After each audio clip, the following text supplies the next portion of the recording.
is the enemy. Now, Israel branded an apartheid state. You turned in your degrees because of that to the University of Toronto. And I'm proud of it, and I wish more people would do it. University of Toronto was the first university that hosted what's called Israel Apartheid Week.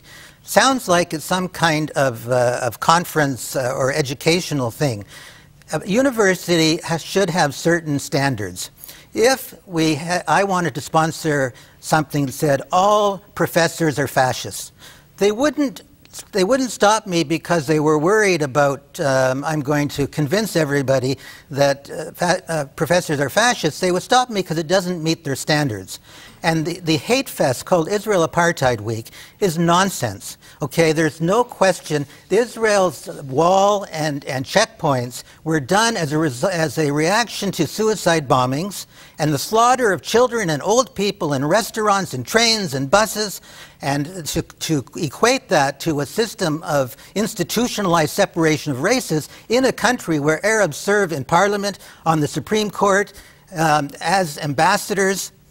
This is so ludicrous for anyone who actually reads that the people like Jimmy Carter who talk about this all have the most bizarre set of delusions or hatred and apply double standards to the Jewish state, delegitimization and demonization of the Jewish state, which are based and can only be based on anti-Semitism, and because they do not apply to many states like Sudan that have horrible things happening in terms of the Arab-based genocide of the southern Christians and animalists from southern Sudan, from China even, Saudi Arabia, and we have to disengage ourselves from the kind benefits of dealing with Saudi Arabia. They're going to endow university chairs. They're going to give money to mosques. We should say, keep your money until you stand up and say no universal jihad. Jihad is a personal thing and not something against us. You said something critical here, because the world knows what's going on in Darfur. Yes. This is long gone on. The world knows the violations that are happening globally, the atrocities against individuals because of their ethnicity, because of their religious beliefs. Yet, Durban 1 and 2 ended up a hate fest against Israel. And Mary Robinson, very significant in this, was given a very high honor by Obama. You had issues to this that you expressed. Well, I do a whole chapter on Mary Robinson, and Obama, one of his first acts was to give her the Medal of Freedom, which is the highest civilian award.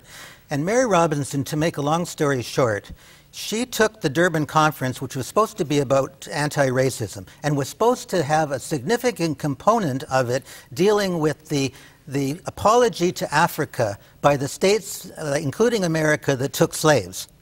Okay? And instead, she allowed the Islamist states to kidnap and hijack that conference so it became only about Israel. Israel was the only racist country, and the ultimate message bequeathed by Mary Robinson supervised Durban 1 is that the Israelis are the new Nazis and the Palestinians are the new Jews. And only after Durban did the boycott start, did all of the actions against Israelis start, because putting that into the culture with young people who only read the headlines, when they see a United Nations conference is willing to say, never mind who's in that conference, that the countries who are saying this have no human rights, no female rights, no rights to gays.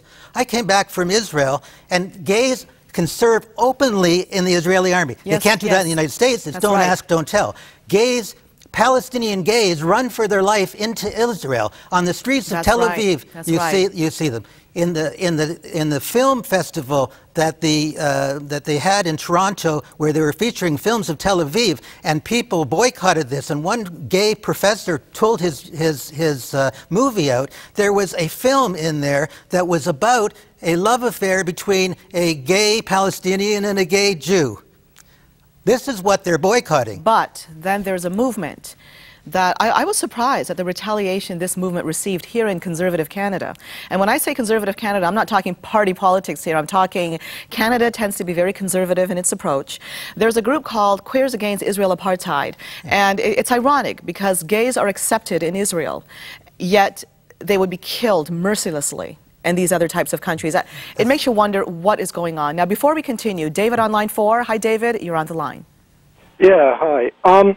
I'm going to take this a little bit further, expand it.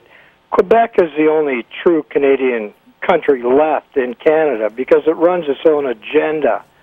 Ontario has been Americanized and overloaded with immigrants, and they're using this country as a springboard and sounding board for their own American and immigrant country agendas. Like, I notice your fellow here is Jewish, and, you know, like, this country shouldn't have to deal with America's problems with the rest of the world.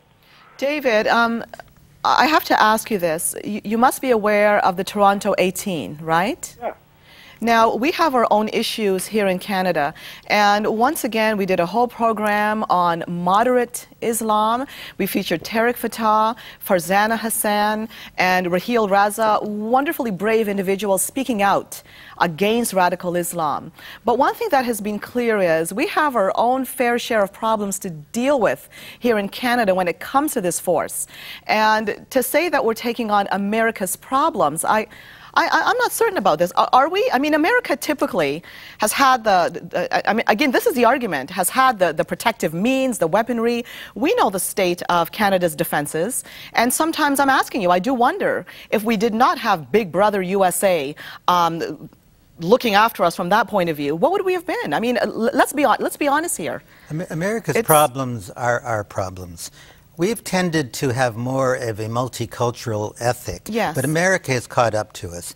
And I did work in race relations, and I wrote about multiculturalism, and I was a writer for a magazine based in Waterloo region called Cross Cultures, edited by a wonderful secular Muslim lady in Waterloo.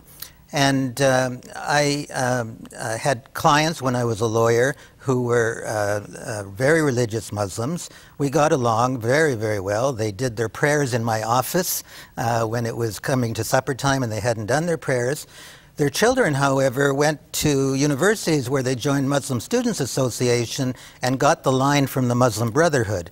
So one secular Muslim once told me, in response to some of my questions, why don't I make an issue about who's leading one of the Muslim organizations? There was a professor named Mohammed El-Masri, and she didn't like what he was saying, and she said, what gave him the right, who elected him, etc. And so I said to her, it's up to you.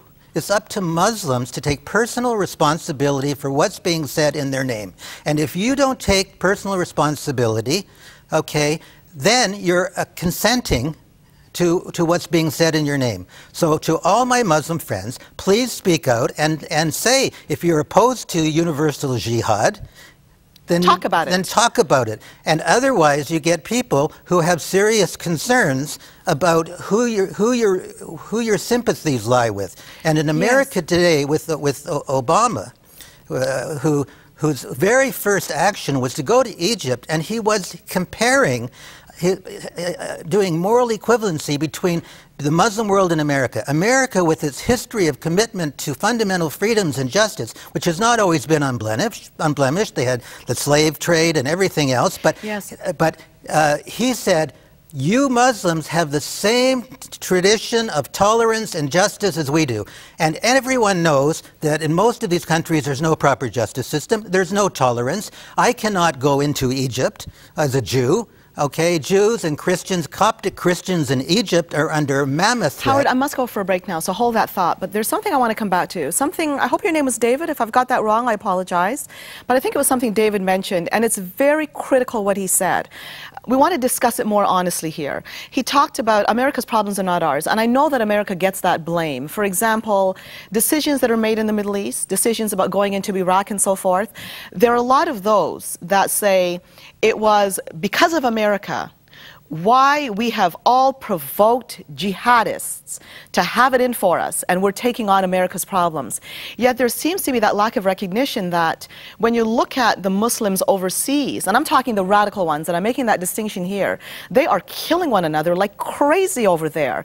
Look what's happening even involving the Christians being victimized in Darfur. But for some reason, there's a focus on America, despising America and blaming America for the world's problems. That's something I want to address. We'll do it after the break. Don't go away.